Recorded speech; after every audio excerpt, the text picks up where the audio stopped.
किद्दा फिर welcome to vibing Sharma ji and इसी के साथ in this episode I am having a lot of secrets which I have to share with you guys. लेकिन वो कौन से ऐसे सीक्रेट्स है? अगर बात करिए ऐश्वर्या राय बच्चन के बारे में तो वो फिर से नंदिनी वाले अवतार में दिखने वाली है। क्यों, क्या, किस लिए, ये सब चीजों के बारे में बताऊंगी। नहीं, सलमान के साथ उनका कोई मूवी नहीं आ रहा है और ना ही कोई भी ऐसे सीक्वल्स आ रहे हैं जो हम दिल दे चुके सनम से रिलेटेड है। बट कि ये एपिसोड बहुत ज्यादा इंटरेस्टिंग इसलिए है क्योंकि नंदिनी का अवतार ऐश्वर्या राय फिर से ऑन स्क्रीन लेकर आ रही है, लेकिन एक ऐसी बिग बजट मूवी के साथ जो कि बॉलीवुड को दिला सकता है पहली बार ऑस्कर्स का नॉमिनेशन। मतलब आफ्टर अ डिकेड। देखो, ये पहली बार तो नहीं है कि बॉलीवुड से नॉमिनेट किए जाएंगे movies for the Oscar, but हाँ, डिकेड्स के बाद बॉलीवुड में कुछ ऐसे मूवीज बन रहे हैं जो बिल्कुल आपको देखना चाहिए। लेकिन कंसिडरेबली हम इसे बॉलीवुड नहीं कंसिडर कर सकते क्योंकि ये तमिल में बनने वाला है, लेकिन हिंदी वर्जन भी मणिरत्नम रिलीज करने वाली है। सो ये नंदिनी का सीक्रेट क्या है जो ऐश्वर्या राय लेकर आ रही है, और इसके अलावा ये भी बताऊंगी कि ये कौन सा ओटीटी प्लेटफॉर्म है जिसका मूवी रिलीज होने के पहले ही इनकी डील्स हो गए हैं कि कैसे इसे ओटीटी प्लेटफॉर्म्स पर रिलीज करना है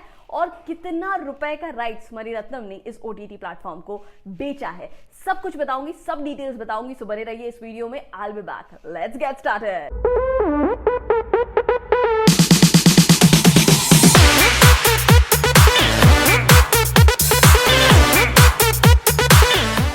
पोनियन सेल्वन के बारे में तो ये एक मूवी आ रहा है जिसमें ऐश्वर्या राय के साथ साथ बहुत सारे ऐसे इंपॉर्टेंट कैरेक्टर्स दिख रहे हैं। इसमें शोभिता धुलीवाला भी दिख रही हैं।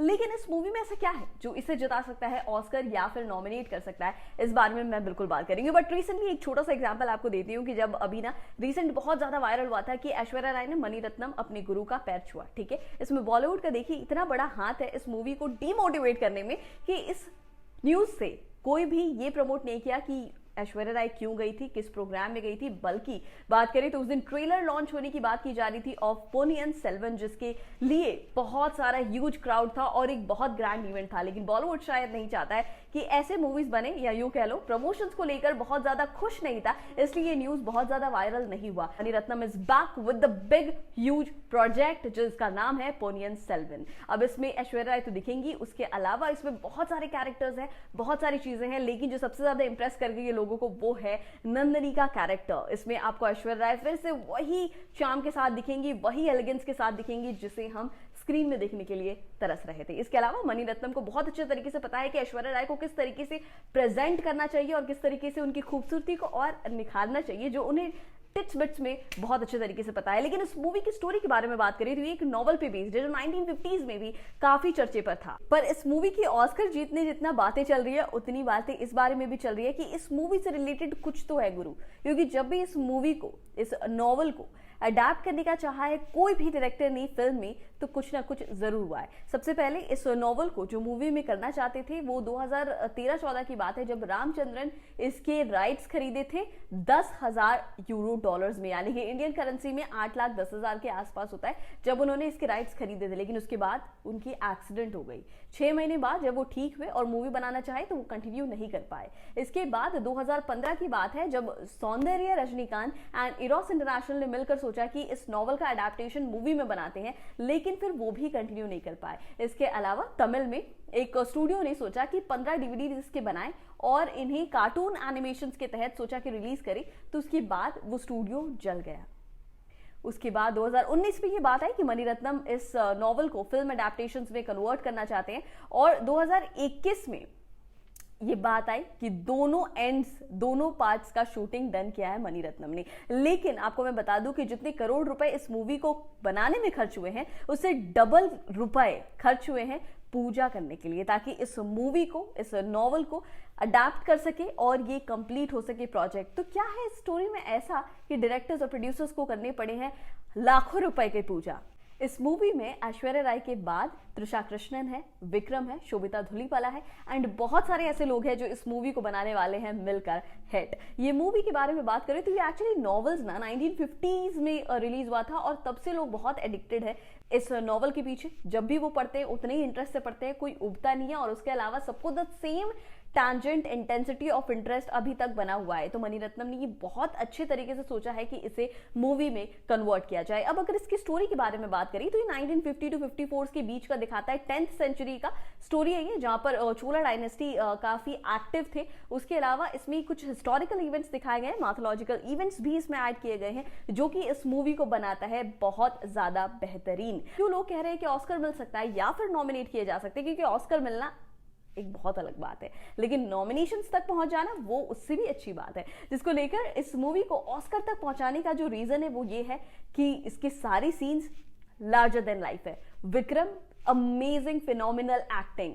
नेगेटिव रोल में इसमें दिखने वाली हैं ऐश्वर्या राय बच्चन, ऐसा लोग कह रहे हैं, ऐसे रूमर्स है, बट ये मणिरत्नम का मूवी है, कभी भी ट्विस्ट आ सकता है, तो we can't predict anything in this movie and this is the only charm of Ponniyin Selvan. इसके अलावा इस मूवी के बारे में बात करें तो त्रिशा कृष्णन क्या दिखी है यार, और उसके अलावा एक्टिंग स्किल्स पूछो मत। मूवी का हिट होना तो बनता है। उसके अलावा अगर मूवी के कैरेक्टरिस्टिक्स के बारे में बात करें, प्लॉटिंग के बारे में बात करें, साइनॉप्सिस के बारे में बात करें, अडैप्टेशंस के बारे में बात करें, तो हमने सारी डिटेल्स पे बात कर ली है। अब जरा डिस्कस करें म्यूजिक के बारे में। तो भैया इस मूवी में म्यूजिक दिए हैं AR रहमान, और जब भी आप सुनोगे इस म्यूजिक को, अगर आपको तमिल, कन्नड़ ये सारी चीजें नहीं समझ आती हैं, तो इसका हिंदी वर्जन भी उतना ही स्वीट है जितना कि बाकी वर्जन, क्योंकि यूजुअली क्या होता है ना, जब ओरिजिनेट होता है सॉन्ग कोई एक पर्टिकुलर ओरिजिनल लैंग्वेज में और उसके बाद जब कन्वर्ट होता है तो उसका चार्म कहीं ना कहीं आपको पता है कि थोड़ा सा अडल्टेशंस उसमें हो जाते हैं, लेकिन इसमें ऐसी कोई भी चीजें नहीं हुई है। इस मूवी में एक और फ्रेशर को मौका दिया गया है, वो है नंदी सिस्टर्स, जो कि इसमें डूबी डूबी सॉन्ग गाई हैं और वो काफी खूबसूरत है।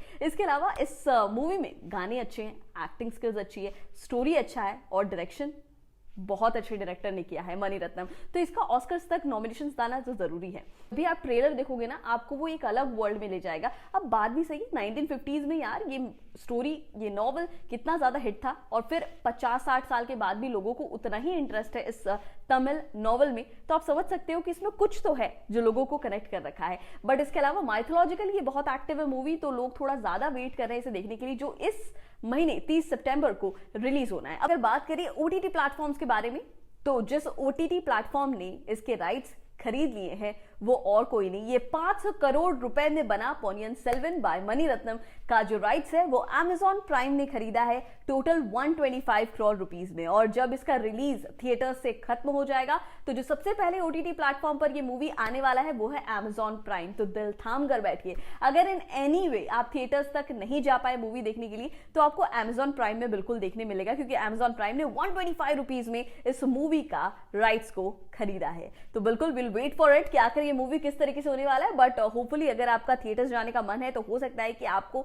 कोई अच्छी मूवी बहुत दिनों के बाद देखने को मिले। और वैसे भी मणिरत्नम लास्ट जब डायरेक्ट किए थे तो वो है ओके कनमनी, जिसका कॉपीड वर्जन बॉलीवुड में बना था ओके जानू, है ना। उसके बाद फिर वो बहुत कम ऐसे प्रोजेक्ट्स में दिखे हैं, लेकिन अब जब वो आ रहे हैं पोनियन सेल्वन लेकर तो बिल्कुल हमें देखना बनता है। तो चलिए इसी के साथ कोशिश करिए कि मूवी को देखिए, क्या पता अगर नॉमिनेशंस तक ऑस्कर में पहुंच जाता है तो उसमें आपका भी एक बहुत बड़ा योगदान होगा। चलिए इसी के साथ I will be back with the next video and something very important with the good content, क्योंकि जैसे हम डिस्कस करते हैं कि गुड कंटेंट को हाइप देना ये हमारा जन्मसिद्ध अधिकार है। It's so important that you should definitely know about it. मिलूंगे आपसे नेक्स्ट वीडियो पे, until then take care and सही से रहो, और क्या, बाय।